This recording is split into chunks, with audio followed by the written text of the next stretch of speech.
Simply, we cannot have open migration from any country where we cannot safely and reliably vet and screen those who seek to enter the United States. President Donald Trump's new travel ban set on 12 nations, citing security concerns for the United States, posing an obstacle for Eritreans. That iteration that was eventually approved or okayed by the Supreme Court, Somalia, Yemen, Libya, Chad, Iran, those were in that iteration. Yeah. Afghanistan, it wasn't. Cuba and Venezuela, similarly, weren't. That is going to matter moving forward, particularly in Republican politics and in Florida. But they're connected to families back home. It's very difficult to see it because just I don't have right now my parents who won't come to visit me because of my age, but just there are a lot of younger people who wants to see their parents come and then visit them. The basis of this has been for this administration, both the first term and now, the screening and the vetting, and that these countries do not provide sufficient screening and vetting. Therefore, they are limiting the entry. But this is certainly a blow to those non-citizens from those countries. Yeah, and David, as I was ሰላም ጤና ይስጥልኝ ውድ ተመልካቾቻችን የምትከታተሉ ዲያስፖራ ሚዲያ ኔትወርክ ነው ካሳሁን ይልማ ነኝ ኤርትራውያንን የሚጎዳው የጉዞ ቀባ እና የሚያስከትለው ተጽዕኖ በስደተኞች ላይ እሱን በተመለከተ ነው የዛሬው መረጃዬ 19 ሀገራት የጉዞ እግድ ውስጥ ገብተዋል 12ቱ ሙሉ ለሙሉ ፉል ሪስትሪክሽንስ ነው ይህንን በስፋት ለመመልከት እንሞክራለን የዋይት ሃውስ restricting the entry of foreign nationals to protect the United States from foreign terrorists and other national security and public safety threats ነው የሚለው እንግዲህ የብሔራዊ ደህንነት ጉዳይ የህዝቡ ደህንነት መጠበቅ ጉዳይ የአገሪቷ አጠቃላይ ከሽብርተኞች ጥቃት የምትጠበቅበት እናም ይህንንም ለማድረግ አንዱ እርምጃ ይሄ ሆኗል ነው በኮሎራዶ ቦልደር ላይ በግብጻዊ መሐመድ የተፈጸመው የሽብር ጥቃት እንዲሁም ከዛ በፊት ዋሽንግተን ዲሲ ላይ በሁለት አይሁዳውያን ላይ የእስራኤል ኤምባሲ ሰራተኞች ላይ ጮኛ የነበሩ ዲያስፖራ ሚዲያ ኔትወርክ የተመለከተ ዜና ማቅረቡ ይታወሳል ሁለቱ ላይ የተፈጸመው ግድያ እንዲሁም በተለያዩ ዩኒቨርሲቲዎች ያለው ፍልስጤምን የሚደግፍ ወይም እስራኤልን የሚቃወም ሰላማዊ ሰልፎች ተቃውሞዎች ለዚህ ዋነኛ እርምጃ እና የትራምፕ ከዚህ በፊት በመጀመሪያው ተርማቸው በመጀመሪያው ፕሬዝዳንትነት አስተዳደራቸው ጊዜ ያደረጉትን ተመሳሳይ እርምጃ ወስደዋል ግን የተለየ ነገር አለው በዋናነት ግን በትራምፕ የተነሳው ይሄ አገሪቷን ከናሽናል ሴኩሪቲ ብሔራዊ ጸጥታ እንዲሁም ፐብሊክ ሴፍቲ የህዝቡን ደህንነት ለመጠበቅ እና አሜሪካኖስ ገብተው ሽብር ጥቃት ለማድረስ የአሜሪካንን ጥቅም አግኝተው ለጸጥታ ለሰላማችን ስጋት የሚሆኑ የጠላትነት አስተሳሰብ ያላቸው እነዚህን ለመከላከል እንደዚህ ያሉ እርምጃ መውሰድ ያስፈልጋል ብለዋል በዚህም የተለያዩ ሀገሮች በእገዳ ውስጥ ገብተዋል ይሄ እገዳ በተለይ ኤርትራውያንን የሚጎዳ ይሆናል ማለት ነው ከአፍሪካ ሀገራት ቻድ እና ኮንጎ በዚህ እግድ ውስጥ እንዳሉ ይታወቃል እነዚህ ሀገራት ለምሳሌ ብሩንዲ ሲራሊዮን ቶጎ እነዚህ በፓርሻል ሪስትሪክሽን ውስጥ ነው ያሉት አፍሪካ ሀገራት አጠቃላይ ግን ብሩንዲ ኩባ ላኦስ ሲራሊዮን ቶጎ ቱርክሜኒስታን እና ቬኔዙዌላ እነዚህ ሰባት ሀገራት ከፊል እገዳ የተደረገባቸው ናቸው ሙሉ ለሙሉ ግን Afghanistan, Myanmar, Chad, Republic of Congo, Equatorial Guinea, Eritrea, Haiti, Iran, Libya, Somalia, Sudan, Yemen. አፍሪካ ሀገራት እንግዲህ ከ12ቱ ሙሉ ለሙሉ እገዳ ከተጣለባቸው ሀገራት መካከል ብዙ አፍሪካ ሀገራት ነው የሚገኙት በሚገርም ሁኔታ ሱዳን፣ ሶማሊያ፣ ኤርትራ፣ ኢኳቶሪያል ጊኒ ኮንጎ ቻድ ወደ 6 ሀገራት በዚህ እገዳ ውስጥ ገብተዋል ከ12ቱ ግማሹ ያህል አፍሪካ ሀገራት ናቸው ማለት ነው በከፊል ገዳውም ውስጥ አብዛኛው ሀገራት ለምሳሌ ብሩንዲ ኩባ ብሩንዲ ሴራሊዮን ቶጎ ሶስቱ ሀገራት ከዛ ውስጥ አፍሪካ ሀገራት ናቸው አጠቃላይ ከ19ኙ 9 ሀገራት አፍሪካ ናቸው አጠቃላይ ዓለምን ካየን የተለያዩ አህጉራትን ከተመለከትን በሬሽዮ አፍሪካ ሀገራት ከ40% በላይ የሚሆኑ ናቸው ማለት ነው የሶማሊያ ሱዳን የመን ኤርትራ ጊኒ ኢኳቶሪያል ጊኒ ኮንጎ እና ቻድ እዚህ ውስጥ የገቡት ልክ እንደ 12ቱ ሀገራት የመጀመሪያዎቹ በምክንያትነት የተጠቀሰው ምንድነው አሜሪካ ለመምጣት የሚደረገውን ቪዛ ለመስጠት የሚደረገው ማጣራት በበቂ መልኩ የሚያደርግ መንግስት የላቸውም በዋናነት ይሄንን ፓስፖርትም ሲሰጥ ሌሎችም ህጋዊ ዶክመንቶች ሲቀርቡ ትክክለኛና የተጣራ የተመረመረ የሚፈልገውን ስክሪኒንግ ያለፈ ለዛ የበቃ መንግስት የላቸውም ነው ሶማሊያ ነው እንደሚታወቀው ሱዳንም አሁን ያለው ጦርነት ይታወቃል ኤሪትሪያንም እዛ ውስጥ ከተዋታል ማለት ነው ይሄ ደግሞ ቀደም ሲል እንደሰማችሁት ኤርትራ ኮሚኒቲ የተናገረው በግልጽ ቤተሰቡን ለማየት ወይም ቤተሰቡ እዚህ መጥቶ ለማየት ያለው ይሄ የጉዞ ቀባ ምን ያህል እንደሚጎዳ በግልጽ የተናገረበት ነው ለምሳሌ ይሄንን መልሰን ብንሰማው የትራምፕ ንግግር አሁን ምን ያህል ጠንካራ እርምጃ እንደተወሰደ ያሳያል ምክንያቱም የበቀደሙ አታክ ይሄ ነገር ቆይቷል በረቂቅ ደረጃ ቀርቦ ይወሰናል እየተባለ ረጅም ጊዜ መቆየቱን እናስታውሳለን ዲያስፖራ ሚዲያ ኔትወርክም ሰርቶበታል በዚህ ላይ ከ3 ወራት በፊት ብትመለከቱ አሁን ይሄ ድርጊት የሽብር ጥቃቱ ትሪገር አድርገው ቶሎ ይሄ ነገር ኤክስኪዩቲቭ ኦርደር እንዲፈረምበት አደረገ በርግጥ ገና ቻሌንጆች ይኖርታል ይሄ ስራ ላይ የሚውለው ግን ከጁን 8 ዛሬ ጁን 5 ነው ከ3 ቀን በኋላ በተግባር ይውላል ማለት ነው አንዳንድ ወደዚህ ሀገር ለመምጣት የሚፈልጉ ወይም የፕሮሰስ ላይ ያሉ ሰዎች በዚህ 2 ቀን ውስጥ መግባት አለባቸው ማለት ነው አሜሪካ ከዛ በኋላ ግን ከአፍጋኒስታን ከነዚህ ሀገራት ከተጠቀስኳቸው ሀገራት ወደዚህ የሚመጣ ሰው ችግር ውስጥ ይገባል የትራምፕ ንግግር እናድምጥ Not have open migration from any country where we cannot safely and reliably vet and screen those who seek to enter the United States. President Donald Trump's new travel ban. Countries do not provide sufficient screening and vetting. Therefore, they are limiting the entry. But this is certainly a blow to those non-citizens from those countries. Yeah, and David, as I was reading through this earlier, essentially what the president is saying here is that he can take some of these countries off if he changes their mind or changes, the bar that they've set for the vetting, and he can also add other countries. And basically is arguing this came after a review by the Secretary of State, Marco Rubio. This was done, I think, in a much more skillful way than they did with the original, the so-called Muslim ban at the time, because what he's arguing here is state failure makes it impossible for the United States to judge the backgrounds of people who have applied for visas.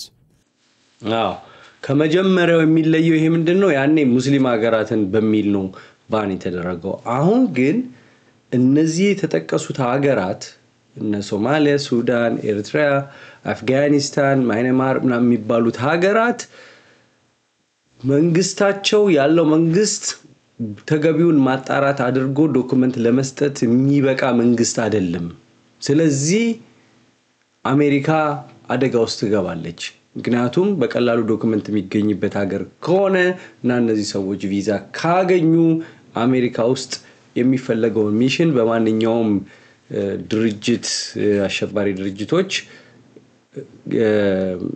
አጀንዳ ተሰጥቷቸው እዚህ መተው ጥቃት ሊያደርሱ ይችላሉ አገሪቷን ደህንነት አደጋ ውስጥ ሊከቱ ይችላሉ የሚል ነው ከነዚህ ሀገራት ለምሳሌ ሌላው ደግሞ የተጠቀሰው ኦቨርስቴይ አሁን ያ መሐመድ የተባለው ግብጻዊ ኮሎራዶ ላይ ለማቃጠል አይሁዳውያንን የሞከረው እሱ እዚህ ሀገር መጥቶ በቪዛ ነው የመጣው ግን ኦቨርስቴ ያረገ ከመቆየት ካለበት ጊዜ በላይ አሜሪካ ውስጥ ቆየ ይሄንን ሲመለከቱ በዋናነት ቻድ ከአፍሪካ 49.54 ወደ 50% የሚሆነው ቪዛ ያገኘው ሰው እዚህ መጥቶ ከተፈቀደለት ጊዜ በላይ ቆያል በሁለተኛነትም እዚሁ አፍሪካ ሀገር ነው 29.63 ኮንጎ እዚህ መጡና ከተፈቀደላቸው ጊዜ በላይ ቆያሉ ከዛ ደግሞ በርማ ነው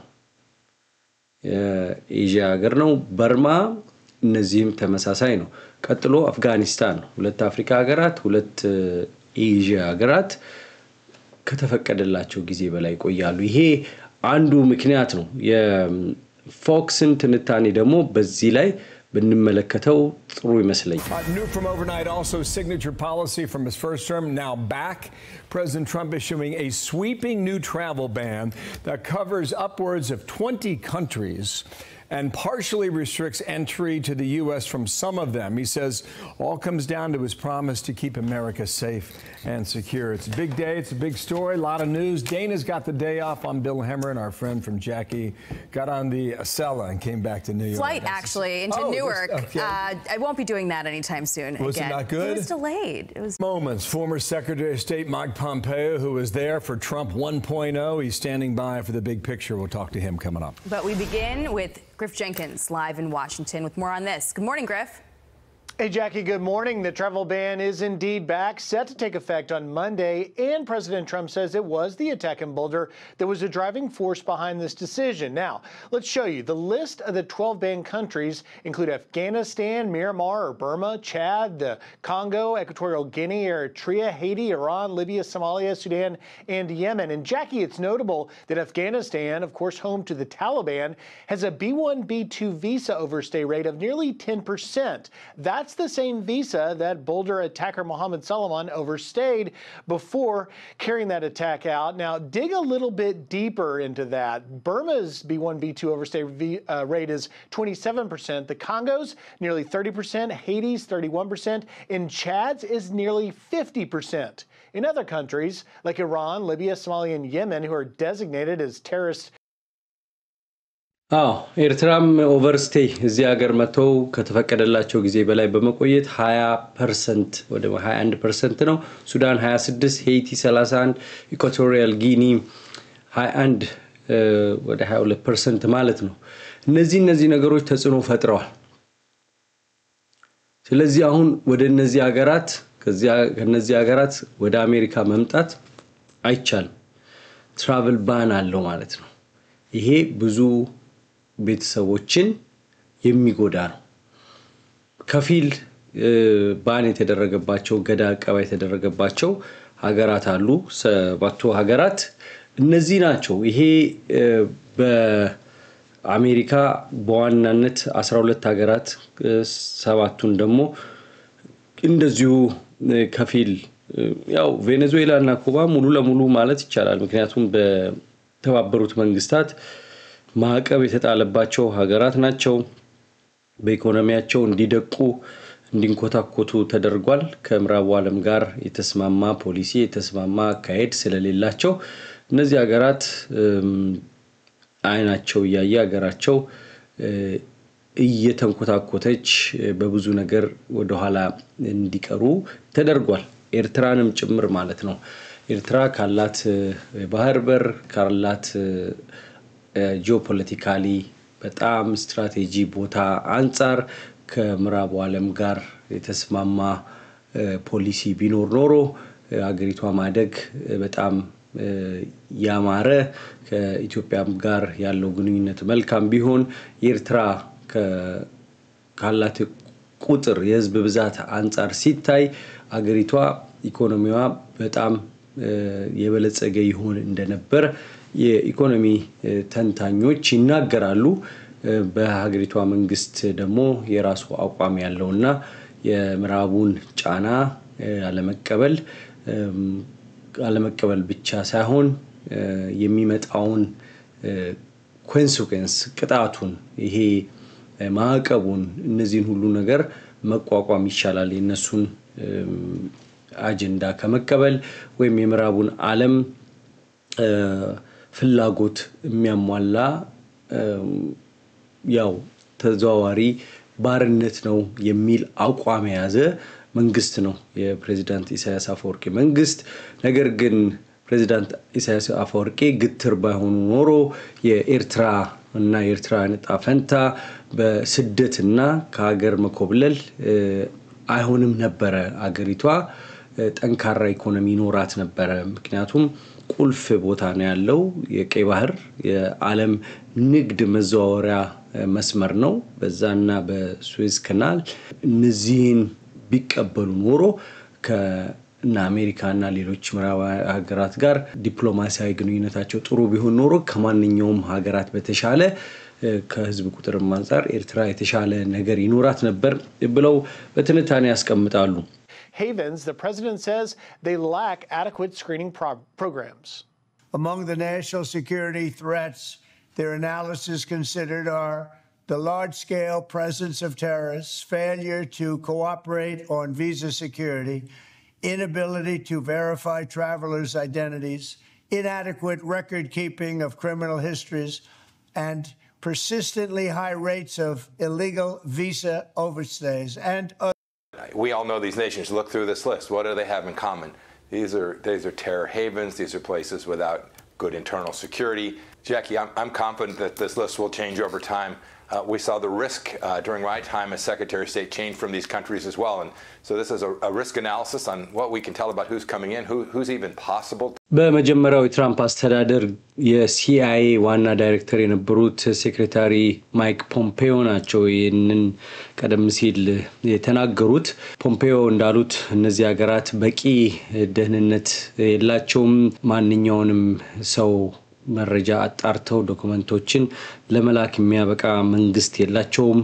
ስለዚህ እነዚህ የሚወሰዱት እርምጃዎች የጉዞ ዕቀባዎች እነዚህን ሀገራት ከመጥላት ሳይሆን አሜሪካንን ደህንነቷን ከማስጠበቅ በመነሳት የተወሰደ እርምጃ ነው የሚል ነው የተናገሩት። የሱፕሪም ኮርት በ2018 እንደምናስታውሰው ትራምፕን ውሳኔ አጽድቆት እንደነበር እናውቃለን። the president has lawfully exercised በህጋዊ መንገድ ነው ይህንን ውሳኔ ያደረጉት።